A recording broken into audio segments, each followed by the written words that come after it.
नमस्कार,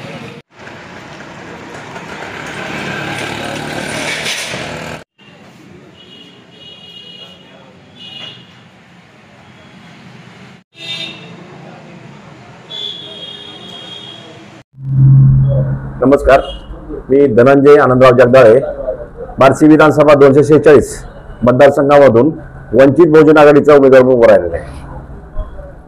या 8 दिवसाच्या या प्रचाराच्या काळामध्ये 15 दिवसामध्ये बार्शी तालुक्यातील 113 गावांमध्ये आम्ही प्रचार केला।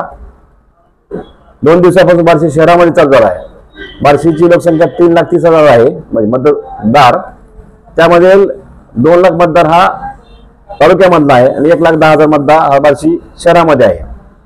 तर सर्वसामान्य जनतेमधनं तिसऱ्या उमेदवाराला प्राधान्य देण्याची लोकांचं कल आहे, कारण का बार्शीमध्ये 2 मोठे जे एका उमेदवाराचं राज्यामध्ये 6 नंबर एवढी प्रॉपर्टी आहे, देशामध्ये 2 नंबर नाव घेतलं।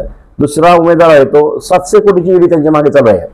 अशा दोन्ही बलाढ्य उमेदवारावर एक साधा सर्वसामान्य शिक्षकाचा मुलगा उभे राहिलेला आहे। हा बार्शीतल्या सर्वसामान्य जनतेला मला सांगण्याचं एक योग्य म्हणता येईल, कारण का आज मोठ्या उमेदवार आधी छोटीशी यंत्रणा आज त्यांच्यापर्यंत गेली आहे आणि सर्वसामान्य जनतेला ही दोघं पण नको असा आजकाल आहे। आणि येणाऱ्या काळामध्ये 3 दिवसामध्ये अजून प्रचार माझा जास्त करण्याची योगायोग आहे आणि येणाऱ्या 2 दिवसामध्ये मला वाटतं की लोकांनी मला बघून त्या दोघांना नको म्हणून मला निवडून द्यावं, येणाऱ्या विधानसभेमध्ये मला पाठवा ही विनंती करतो।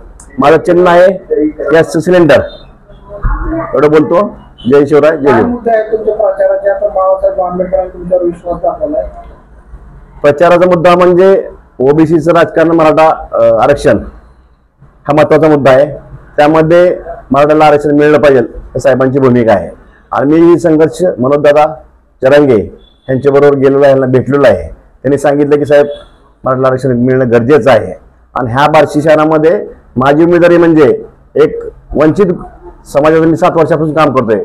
दुसरी म्हणजे की मराठा समाजाचा आहे, तिसरं मध्ये मुसलमानाचा संपर्क आहे। तिन्ही जर कॉम्बिनेशन केलं तर 100% विनिंग होऊ शकणार, कारण मराठा समाजाचं मतदान 1,30,000 आहे, मुस्लिमाचं मतदान 40,000 आहे आणि वंचितचं 30,000 आहे। याची जर बेरीज केली तर 100% विनिंग होईल। बार्शीचा उमेदवार जो दुसरा आहे तो एक मराठा समाज आहे, दुसरा आहे तो ओबीसी समाजाचा आहे। 100% तुम्ही म्हणताना विनिंग 100% आहे माझी।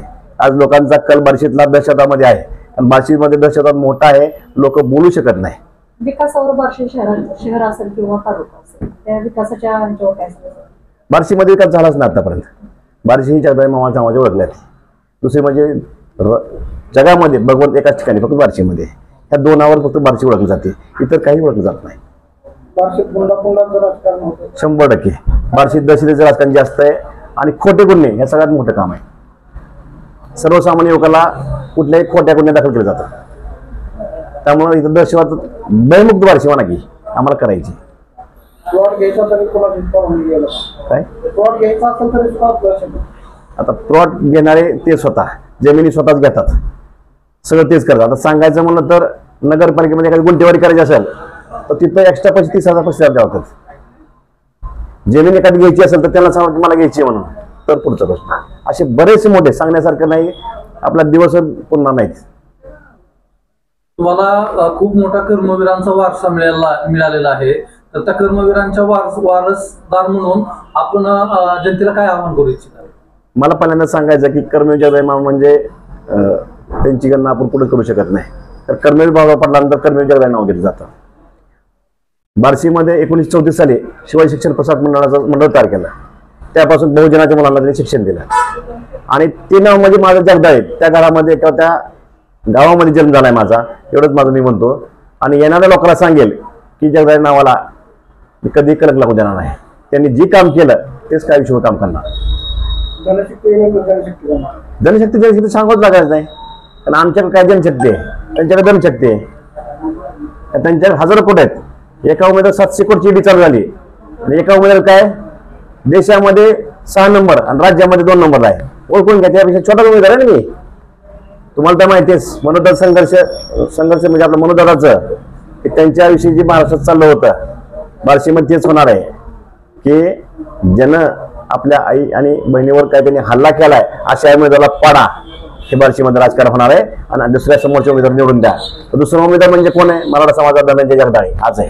त्यामुळे सर्वांचं म्हणणं आहे की ह्याला निवडून द्यायचं आहे आणि येणाऱ्या काळात मला निवडून देतील ही माझी अपेक्षा लोक पूर्ण करतील.